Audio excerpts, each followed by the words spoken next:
I'm Nayaswami Asha, and we're continuing with our study of the Bhagavad Gita, the essence of the Bhagavad Gita, explained by Paramhansa Yogananda as remembered by his disciple, Swami Kriyananda. And we are not very far into this book. We are actually in whatever the chapter 9 of the book, which is not the same as the Gita. We are in not the same as the numbering of the Gita. So we are now in the middle of Sanjaya Speaks, is what this chapter is called. And this is where Arjuna is surveying the armies. And we're still in the part of Swamiji's commentary where we're not exactly going stanza by stanza. Pretty soon we'll be working in that way, but not quite yet. So this is the part of the beginning of the book where the whole dialogue between Krishna and Arjuna is established. And this is an extremely critical, of course, part of the whole story. Everything that follows after this is Krishna's answer. But it really helps us to understand what it is that Krishna is answering and why it is that Arjuna drew from Krishna this long discourse on the nature of life and how to live it, and the nature of God realization and how to attain it. And there's many parts of the part that Arjuna plays in this that is not only uplifting and inspiring when you consider Arjuna himself, but also has a lot to do with explaining our own spiritual reality. And also these initial chapters of the Gita, these first stanzas, help verify Master's explanation that the entire Gita is an allegory for the inner battle, that the field of Kurukshetra, although also historical, is primarily the field of consciousness. So what's happening here is that in the story of the Mahabharata, as we've explained, every effort has been made on the part of the Pandavas, who represent the uplifting spiritual force, to share the kingdom with the Kauravas. The Kauravas represent our outward moving materialistic attachments. The Pandavas represent our inward and upward commitment to the spiritual life. And the whole story of the Mahabharata, in which the Pandavas see if there is some way that they can share the kingdom, and the Kauravas are absolutely impossible in refusing to share the kingdom at all, is really how the devotee comes to the realization that it's a fight to the death. And there is no way that we can happily engage our material attachments and simultaneously be dedicated to God. And that's not an easy realization to come to. And so the opening stanzas of the Gita, we have this great warrior, Arjuna, who was born for this battle and trained for this battle and is the most powerful warrior of all, and all his brothers are depending on him, and every effort has been made to avoid this battle, but we are at the battle right now.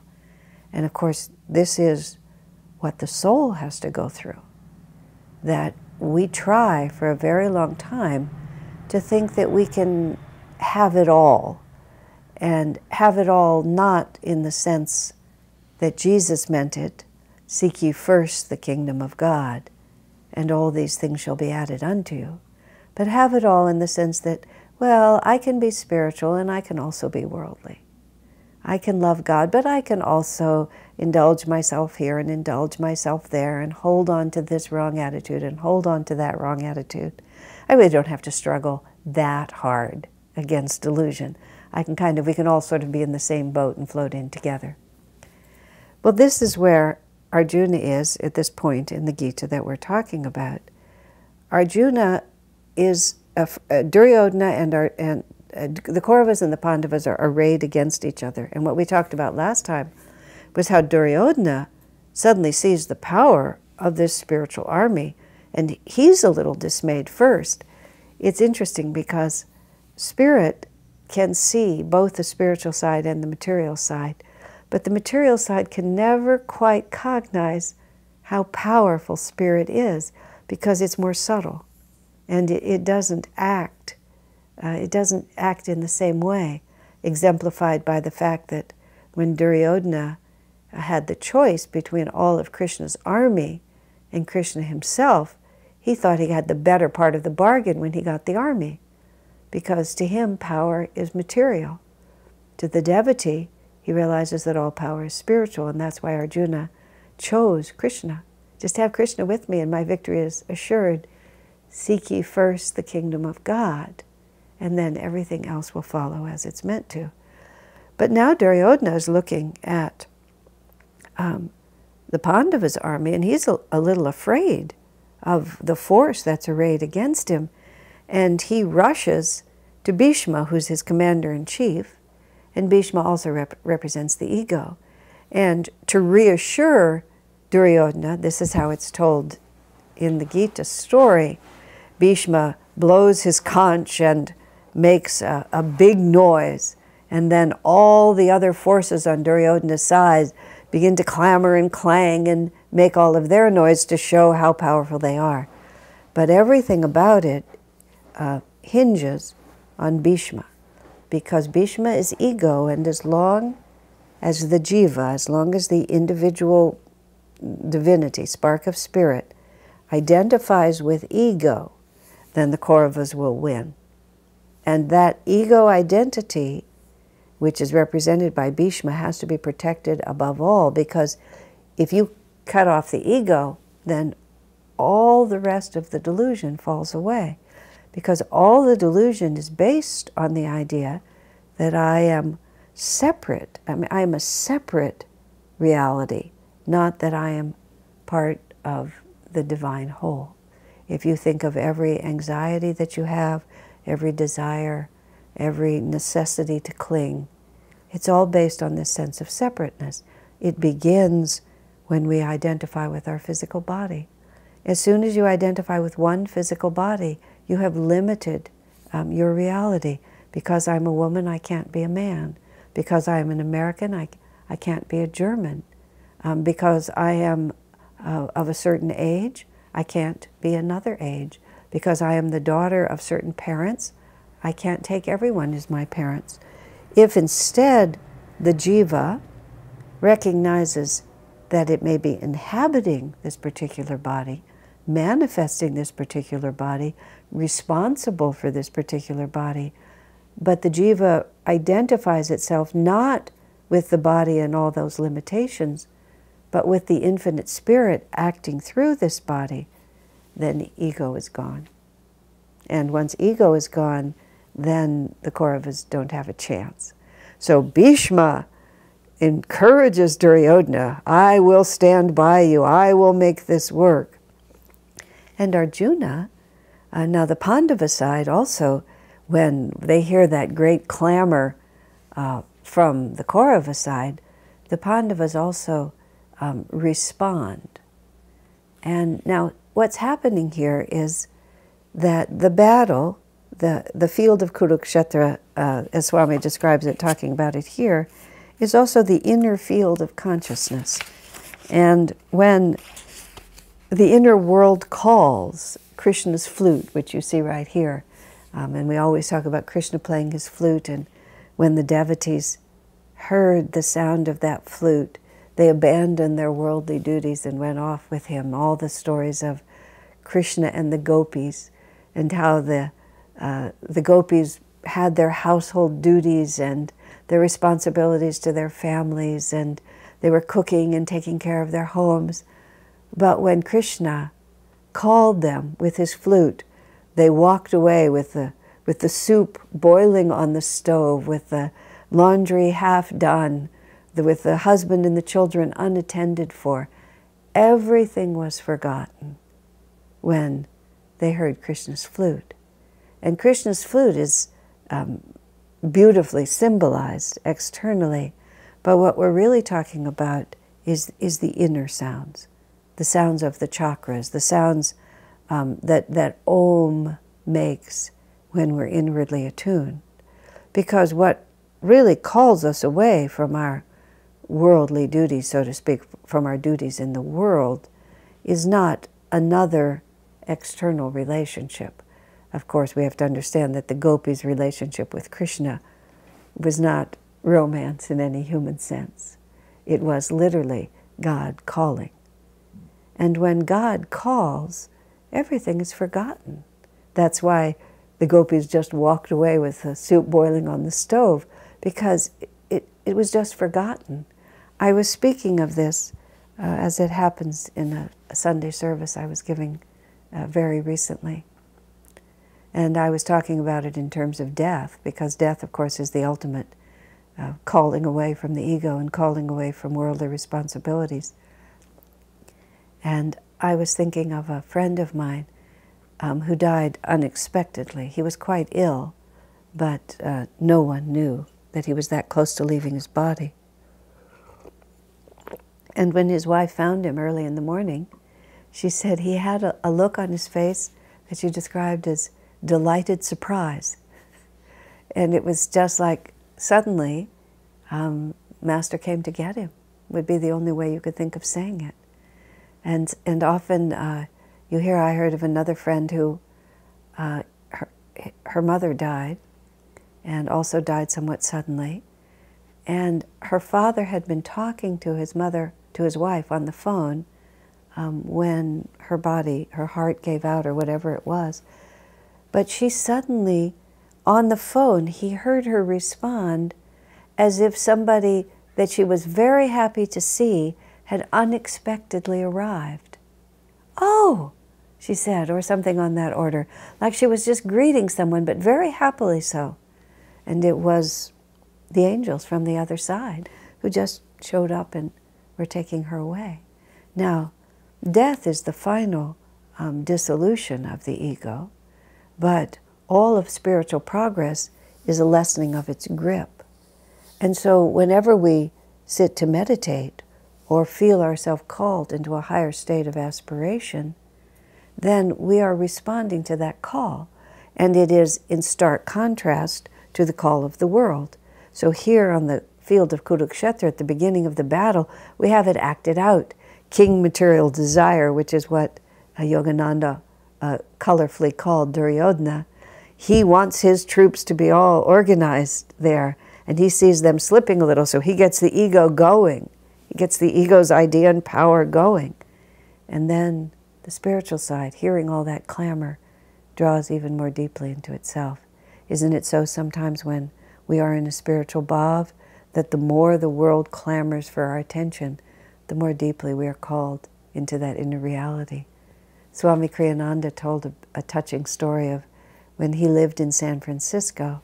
There's an area of San Francisco, at that time at least, called North Beach, and it was where all the nightclubs were, and the Kauravas were very much in charge of North Beach. And Swamiji was making arrangements with a guitar teacher,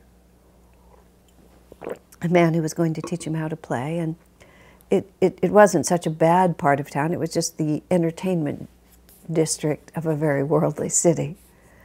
And they had, at the nightclubs, they had people standing outside the nightclub talking to it's a big tourist area, to the tourists as they go by, and inviting them into their club and telling them all the good things that are there, just literally just enticing them just like this. And Swamiji had to walk down this whole street, and he had been in a particularly uplifted bhav at that time. He was. And, you know, going down to meet this musician and learning how to play so he could sing his songs better and so on. Even though it was in an area of town he might not have chosen to go to, it was a very congenial errand. And Swamiji said he had just been singing to himself all day, Sri Ram, Jai Ram, Jai Jai Ram. And he said he walked down the street, and the more the Kauravas were calling him into those nightclubs and so on, the more powerfully the chant, Sri Ram, Jai Ram, was going within him.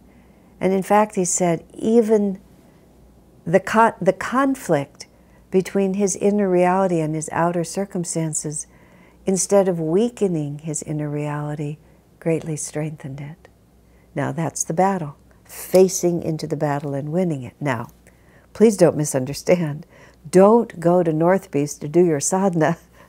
It's presumptuous to put yourself in front of the Kauravas unless you absolutely have to do it.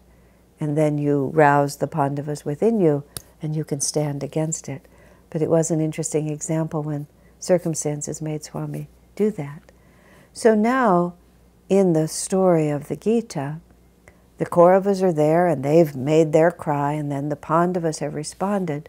And suddenly Arjuna has his doubts about the whole enterprise. And so he asks Krishna, he says, "Please direct my chariot between the two armies, that I may see them ranged against one another and know better with whom I must fight."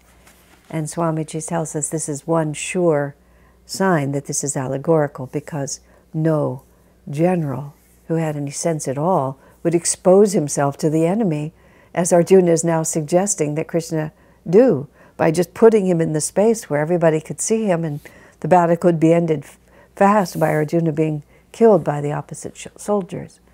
But this is actually what the devotee does when the devotee is in the midst of his spiritual practices.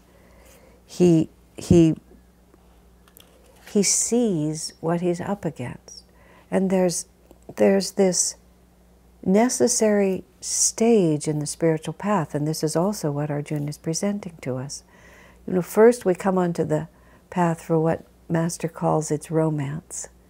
We're sort of enamored of the idea of we can chant, we can sing, we can pray, we can dance to God, we can wear white clothes. It's superficial romance, those are the words he used. But at a certain point, if we're serious about this, we realize, in fact, that this is hand-to-hand combat, and that we're going to have to work really hard to do this. And so Arjuna, and we're going to have to make really hard choices.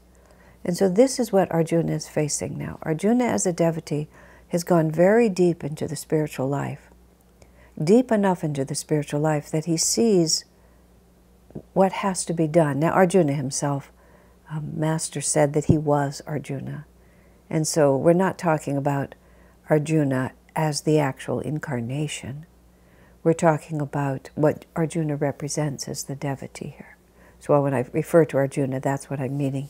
The symbolic image of the devotee on the field of battle to win his consciousness for God, with Krishna, with God himself guiding the chariot. Arjuna has advanced to the point where God is with him, God and Guru are with him, and now he has to make the decision about what he's really going to do, because this is also another reality on the spiritual path that has to be faced, which is that God's grace is there and Guru's blessings are there, but it's necessary for us also to commit our full willpower. Arjuna represents the third chakra. Much later in the commentary we'll talk more about this. And the third chakra is your personal willpower. And the third chakra also stands midway between the upper and the lower chakras. And where you direct your willpower determines where your energy goes. If you direct your willpower strongly out into involvement and commitment and attachment and self-definition on the material world, then the higher chakras are drawn in that direction. In other words, your sense of the divine is greatly diminished because your willpower is directed away from divine realization. If the third chakra, which is to say your willpower, is directed upward towards spiritual realization, then the lower chakras, the tendency that the lower chakras represent, which is toward material involvement, is instead directed first upward towards spirit. Now, the whole subject of the chakras is quite complicated, but that in essence is it. So the whole battle hinges on Arjuna. And that's how the allegory goes, that even though all of the Pandavas, all 5 of the Pandava brothers, are very strong, the direction of battle will be determined by Arjuna. So when Arjuna, as he begins to do at this part of the Gita, begins to vacillate and begins to become confused about whether or not he really is going to commit his willpower to destroying his own relatives, this is critical for the entire battle, because if willpower gives up, then everybody else goes down with him. All his brothers go down with him. And spiritually speaking, if our fiery will is not engaged, then our spiritual progress is negligible. And this is the progressive stage of our own spiritual involvement, is that at first we can just drift along on the power of habit. But habit is also on Duryodhana's side, but we have spiritual samskars. They begin to take us. And then we begin to realize that this is deadly serious, and that a life or death struggle is going to ensue. Someone asked Swamiji once, what is the secret of being able to stay on the spiritual path and not give up before the incarnation is over? Swami gave many suggestions, but one of them that I remember vividly: you must persuade yourself that this is a life or death struggle, and there is absolutely no alternative, which is what Krishna begins to say to Arjuna in just a couple of verses from now. So Arjuna takes himself and he surveys the field. The devotee looks at his or her karma, and he sees what he's going to have to overcome. Very often on the spiritual path, you see what happens to people. I was just talking to someone recently who's newer on the spiritual path, and instead of having a joyous celebration, as finding their spiritual family again, all this personal anxiety is set in about not being good enough and not really being able to do it, and wondering, what we've gotten ourselves into here. The Kauravas, in other words, are sort of trying to suck you back in with egoic concerns instead of that faith in God. And what is comforting here, let me just a moment, I want to make sure I have all those thoughts there, what I really mean.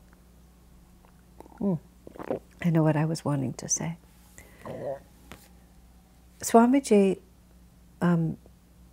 tells us that when he went to Mount Washington in 1948 to live in person with Master and be trained by him, Swamiji said, the way he put it somewhat humorously, is the Mount Washington ashram had been a hotel before Master bought it and turned it into his headquarters.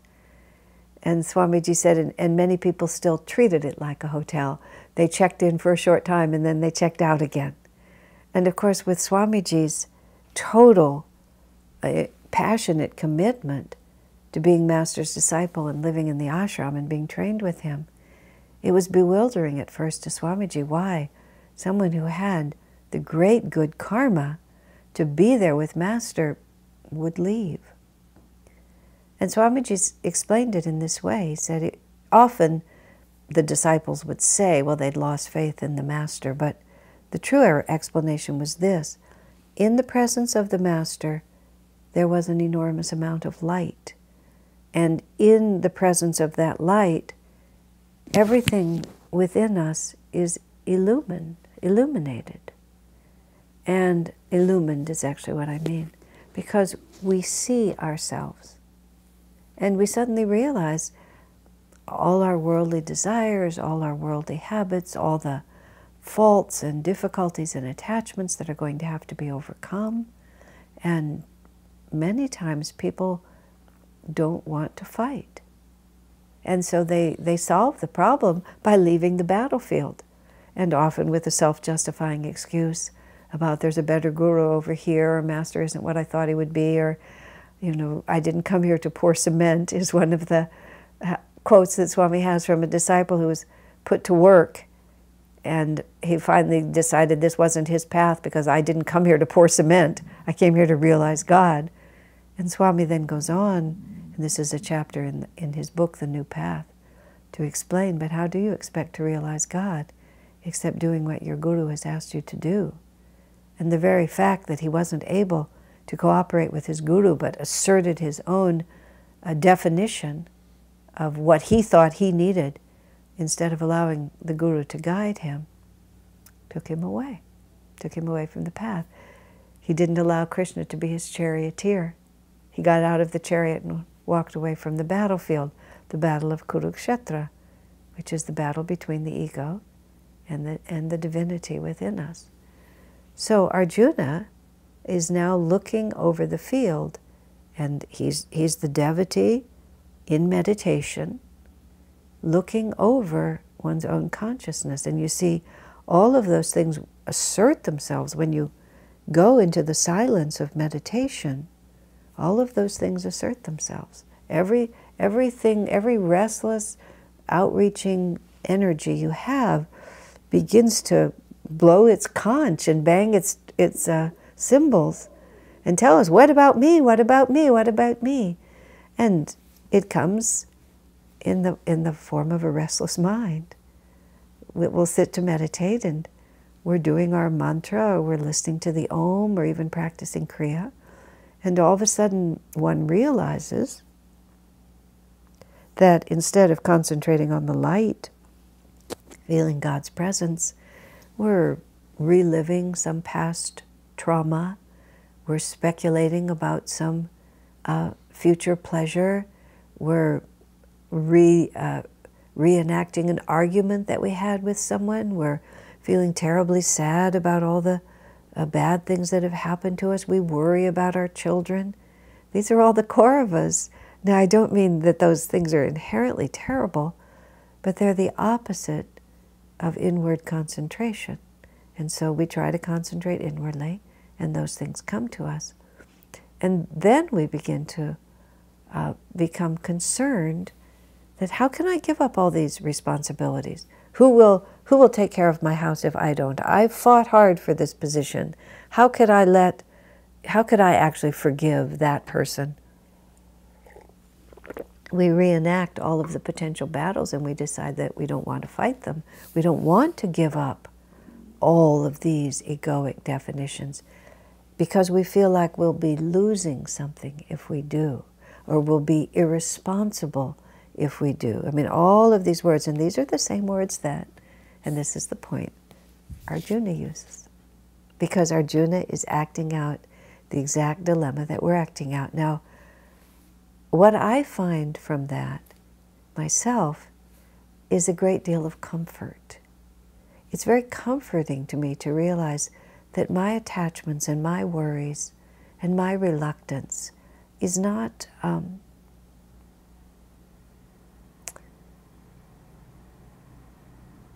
a sign of being an unworthy devotee. Arjuna himself had exactly the same questions. We're in very, very good company. It's very important on the spiritual path to have faith in yourself as a devotee. I don't mean that you necessarily have to think yourself to be a great devotee without faults. I'm not talking about egotism or spiritual pride. I'm talking about sincerity and faith in our sincerity. I was sharing in another webinar, and I'll repeat it here. At one point on my spiritual life, the only certainty I had about my qualifications as a devotee was that I was deeply sincere in my desire to be a devotee. That even though I was riddled with contradictory impulses to take me out into more worldly consciousness, deep within my heart and deep within my mind and deep within my soul, I want to be a devotee. I want to be on the spiritual path. I want to overcome these. I want to find God. I want to serve Master's work. I want to please Swamiji in my life. I'm very sincere in that. And if, in the acting out of that sincere aspiration to find God, a whole bunch of other contradictory things happen, and I fail repeatedly, or I'm unable to live up to the highest that I can imagine, well, I shrug my shoulders and I say to myself, I'm a sincere devotee. This must be what happens to sincere devotees. There's nothing wrong with me. A great deal of the spiritual path is not to have faith in the Guru or faith in God, but faith in yourself. That's why Swamiji's comment that I was explaining earlier about people in the presence of the light not wanting to see themselves clearly, they don't have faith in their own spiritual potential. And that's why they run away. And what the Guru is trying to get us to understand all the time, have faith in your own potential. You are one with God. You are with Divine Mother. You are her much-loved child. Don't ever doubt yourself. See yourself honestly. Call yourself what you are. But don't doubt that your sincere intention will absolutely bring you to victory.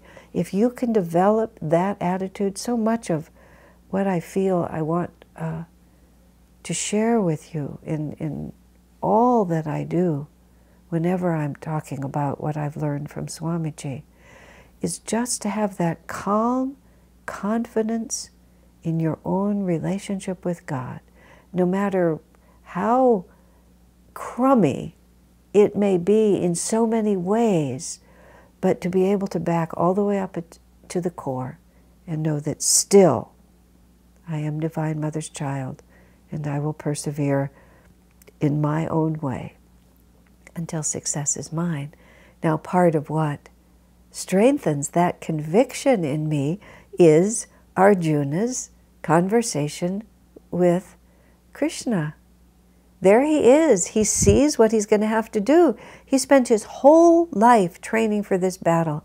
Now he's on the eve of battle, and all of a sudden, he just wonders whether he should do it, which, what I feel, cuts a lot of slack for all the rest of us. When we waffle and waver, if Arjuna wavered too. This is what happens to sincere devotees. And then, of course, we must also listen to the rest of the Gita and see how Krishna resolved the dilemma and then aspire to respond as Arjuna did to the call and instruction of his Guru. So now Arjuna is standing between the two armies. He looks at what he has to do, and he sees there his cousins, his uncles, his friends, his childhood playmate, his grandfather Bhishma, his own ego, just looking so attractive and having been his own for so long. And Arjuna's assignment is to go with his sword and hack all these soldiers to pieces. In an external way, it's about war, and in an internal way, it's about the inner struggle to let go of those delusions and turn that energy instead toward the divine. And Arjuna says here, this is, he says to Krishna, this is chapter 1, stanza number 35. How can I fight these people, all of them dear to me? Even if they desire to slay me, I cannot commit the great sin of fighting against them. Even if they desire to slay me. So Arjuna gets just a little twisted here. You know, even if my attachment to making a lot of money is going to completely consume my life and leave me no time for meditation, you know, isn't it better that I earn that money to help my family? You know, it's, even if it's going to slay me, it's wrong to turn away from it. If my worldly relatives demand that I give up my spiritual life, isn't it better to just let them kill me than to fight against them? Aren't they, after all, my family? And so this is exactly what Arjuna is facing. How can I kill these people who are my own? How can I repudiate them? Wouldn't it be better for me just to sacrifice myself to them? I'm remembering in the book I wrote about Swamiji, which is stories of many people's experiences. Swamiji urged upon a young man a certain bold commitment to the spiritual path. And the young man's answer was, oh, but if I did that, my mother would be so disappointed. And Swamiji's answer, he first stated it unequivocally. Sooner or later, we all have to disappoint our mothers. But then he modified it to say, we have to be prepared sooner or later to disappoint our mothers. I think he didn't want to make it so it seemed so cruel. But think about Jesus, the way he talked to his disciples. And he was speaking in the room, and someone came in and said, your brother and your mother are standing outside the door, and they would like you to come and speak to them. And Jesus' response was, who is my mother? Who is my brother? Except he who loves God. Meaning that birth and physical relationship meant nothing. Now, he in fact, his mother was a spiritual soul, but he was prepared to disappoint his mother. When he was a lad of 12, and he went, Jesus I'm speaking of, he went on a pilgrimage with his parents to the temple in Jerusalem for the High Holy Days. And in the crowd, when the pilgrimage group left, Joseph and Mary thought that the young boy Jesus was with another group in their party, and they were some distance from Jerusalem before they realized that Jesus wasn't with them at all. And they became quite naturally concerned, as parents would, as to where his child was. And they rushed back to Jerusalem to look for him. And Jesus had deliberately stayed back. He had stayed back in the temple, and he was sitting in the temple, and he was listening and learning, but he himself was also preaching. And others were listening in marvel at the wisdom coming from this young man's mind and from his heart.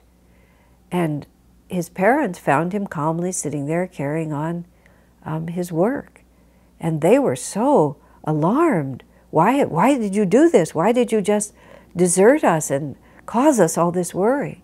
And Jesus looks at them with calm detachment, and he's astonished at their agitation. And he says, don't you know that I must be about my Father's business? What he means by that is I've been called to God by a mission, for a mission, and I may appear to be your little son, but I arrived here in this temple, and I assumed my natural position as a teacher in this temple, and I turned my back in that moment on the fact of being your son.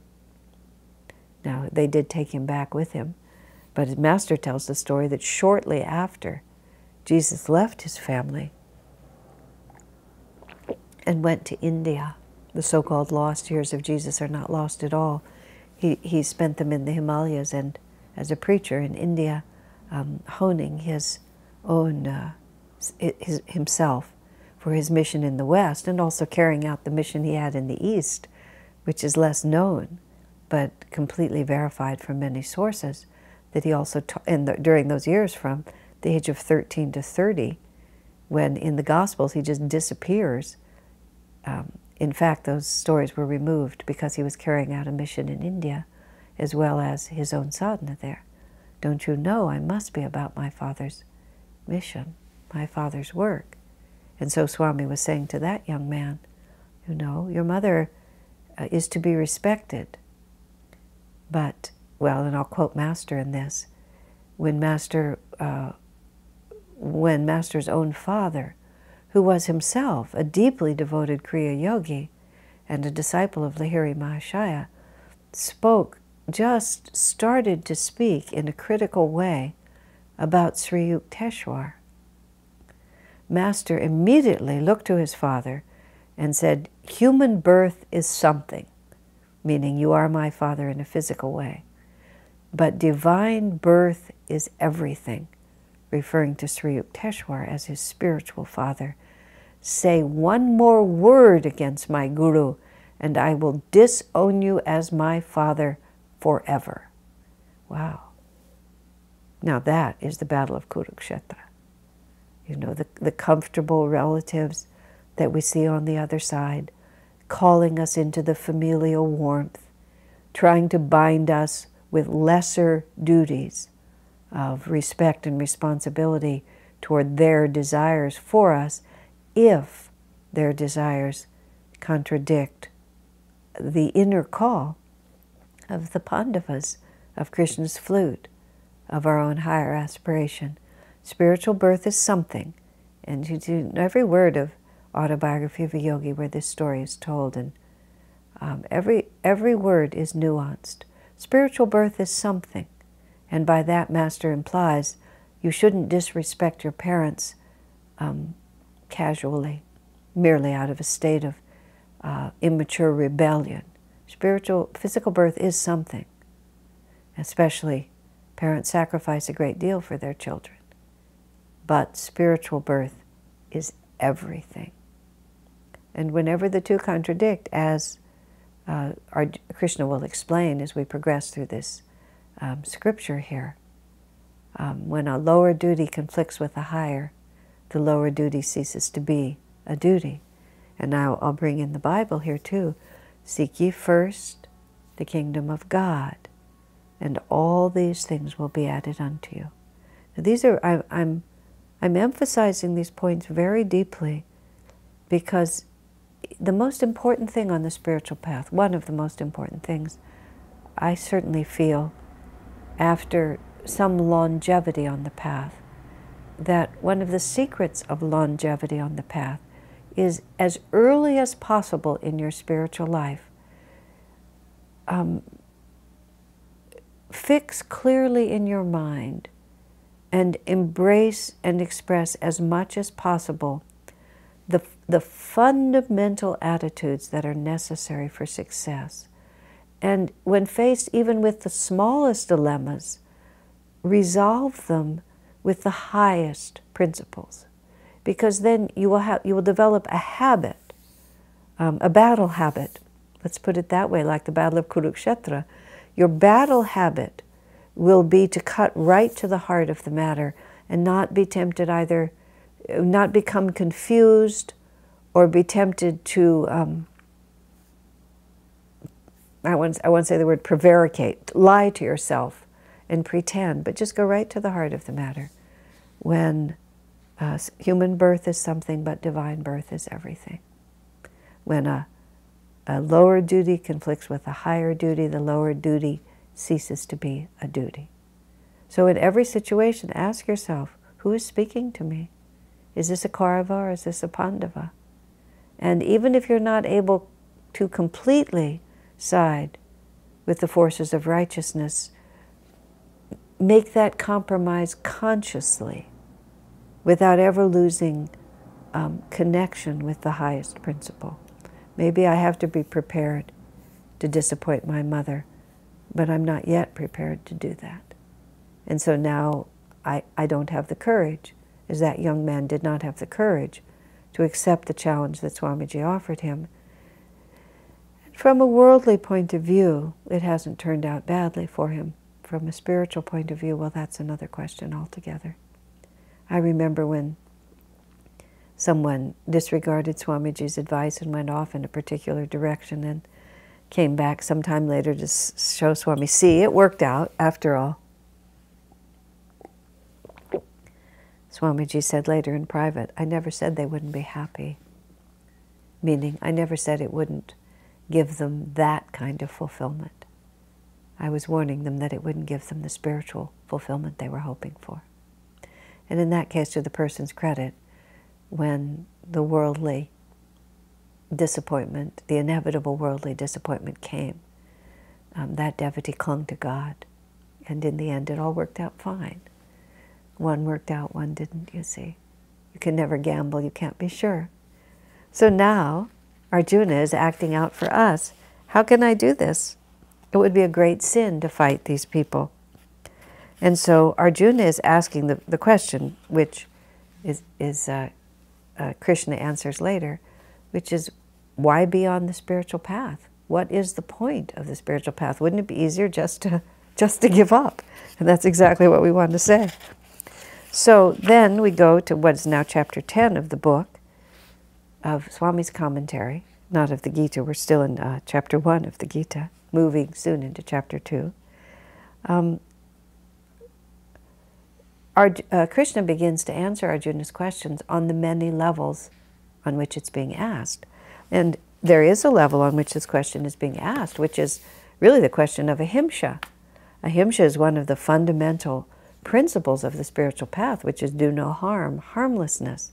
And here, in the outer story, Arjuna is literally being asked to kill his own relatives. And in the end, he actually kills his own grandfather. Wow, that sounds gruesome and hard to justify, doesn't it? But so Krishna has to also answer the question on the level of external life. You know, is war ever justified? Is there such a thing as a righteous external battle? And Krishna makes it very emphatic that in fact there is such a thing as righteous war. And certainly the war of the Mahabharata was such a war because it was a war of self-defense is a righteous war, but also as Krishna puts it, you know, the citizenry of the kingdom suffered greatly under Duryodhana. And so Arjuna and his brothers had a duty to their own people.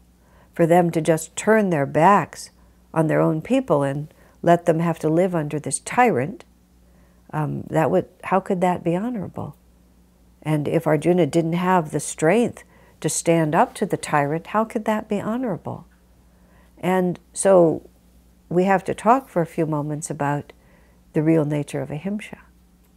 And as Sri Yukteswar puts it in Autobiography of a Yogi, and the issue in that case was just mosquitoes, because the story that's told, and again, these stories in Autobiography of a Yogi are so vivid.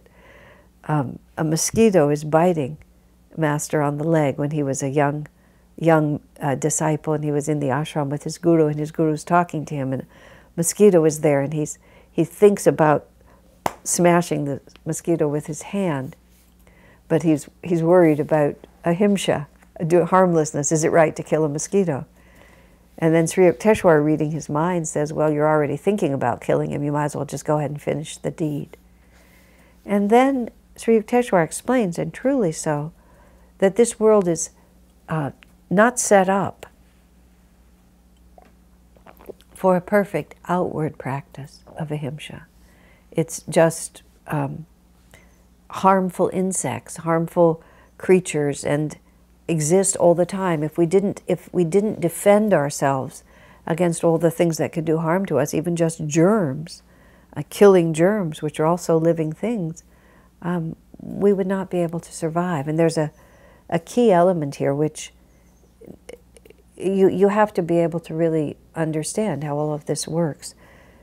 The dominance of human beings on planet Earth is bad. It's being badly carried out at the present moment because humans are dominating with callous disregard for the reality of other life forms and for our interdependency in a greater reality. So we are literally raping the earth and greedily taking without any sense of the consequences. So human dominance in that sense is not scripturally justified. But the scriptures do make it very clear that the human form is the most spiritually advanced form in its potential. Yes, it's definitely true that many human beings act in a more animalistic way than many animals. But the human nervous system and the human egoic development has advanced to such a point that the nervous system is capable of perceiving infinity, and the ego is capable of directing its own willpower towards spiritual advancement. Animals do not have the same refined nervous system. They don't have the higher brain functions, and they don't have the strength of the chakras that we have. They act, and they don't have the egoic development to objectively embrace the spiritual path. The animal forms advance, or I should say the jiva advances through animal forms, but the way Master explains it, that evolution is automatic. And of course, very highly evolved animals, dogs and horses and monkeys, Master said, are the most highly evolved species, and especially dogs and horses, or any creatures that live with humans, their evolution can be greatly advanced. And you have many examples of courageous self-sacrifice on the part, especially, for example, of a loyal dog who's a pet to the family, who will throw himself in front of a vicious attack or a speeding car to protect his humans. So a very high level of love and loyalty and courage can be developed. But only the human being has the sufficiently evolved ego development to be able to objectively assess its condition and then to apply its willpower to do something about it. The dog can't, for example, contemplate its condition versus the condition of its litter mates, or wonder why these things happen, or make a decision to follow a certain path of sadhana, or anything like that. But a human being can make that decision. And that makes the human body more valuable than the body of any animal. It's a very interesting thing to contemplate. And to put it in a different way, if you are incarnated in a human body, you have a responsibility to try to preserve and protect that body. You can't just, with good conscience, just flagrantly throw it away. So this is how Sri Yukteswar said that this world is inconveniently arranged for the literal practice of ahimsa at all times. We have to vaccinate ourselves against diseases. We have to kill terrible insects. We have to defend ourselves if we're going to be eaten by a vicious animal. But what we have to develop is ahimsa in our heart, that we may do the needful, but within ourselves we wish all creatures well. I think we have a question, so why don't I take that question before I go on? You may want to repeat this. Since one cannot indulge in both spirituality and worldliness together, yet one has to perform their worldly duties, how can one grow detachment in performing them without being indifferent or insensitive?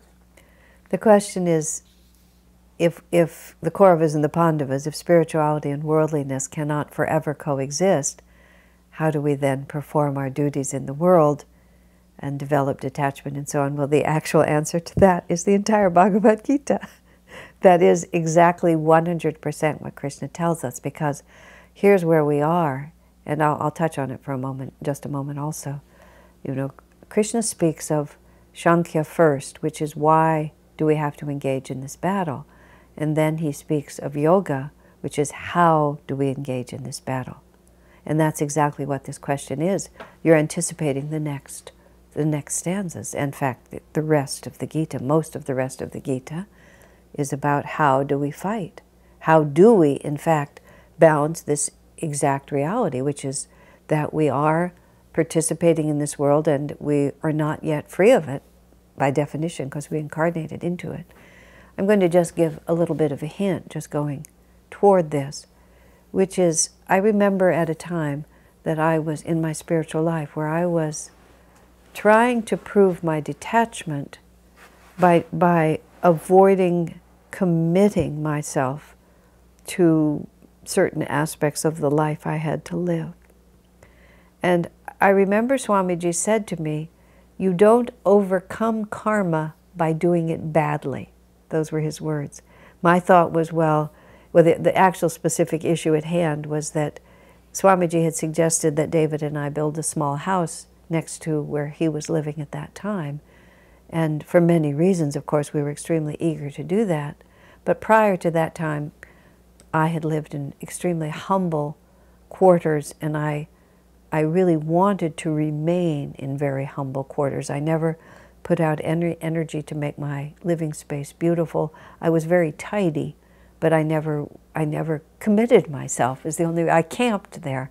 One of my friends described my cabin at that time, this was before I was married to David, as bearing my unmistakable designer stamp, which was absolutely nothing. There was nothing. I did nothing. I didn't touch the room at all. I just lived in it. Now, on one hand, I love that, and I can easily go back to it. It's very Zen. But my reason for doing it was not that it was a spontaneous expression of my own nature. The reason I did that was because I thought, I don't want to be attached, and therefore I'm not going to engage. I'm just going to hover. I'm not going to engage. I'm not really going to give my energy to this. I'm going to withhold my energy. Now you can see this is a little subtle, but that's why it takes the whole Gita to explain it. Action, inaction, detachment, all of those things. But then when it came time to make this house, now see, my husband David and I learned a great deal from him at this time and throughout our lives. His perception of life he's always had a very unified perception of life, is the only way I could say it. Because, I mean, I'll articulate how it looks to me. Living from the inside, you know, what we do because God has given us this responsibility to do it. Therefore, it's all spiritual from that point of view. I'm not doing it for any reason except that it's my responsibility to do it. That's action without attachment to the fruits of the action. And I'll just do it, I'll just be a channel for the energy that flows through me to carry out the responsibility that was given to me. I won't identify with it, but I will do it. I will commit to it without identifying to it. These are very subtle things, and we're going to spend the rest of a long time talking about these. But to refuse to commit to something that is clearly your responsibility is, in a sense, to identify more deeply with it, because you're so deeply identified with it that you're afraid of it. And you're afraid to touch it because you know as soon as you touch it, you'll become identified with it.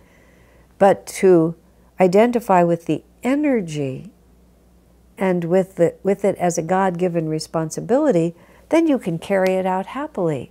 And you're not attached to what you're doing. You're attached to doing what God has given you to do. You see the difference? And so when we were trying to build that house, this is the way I reasoned it.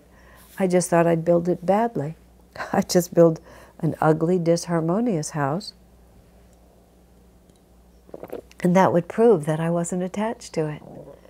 And after a few months of my just being completely impossible, while David was striving mightily to, if we're going to build a house, to build an appropriately done one, he finally said to me, if you're not going to help, at least get out of the way.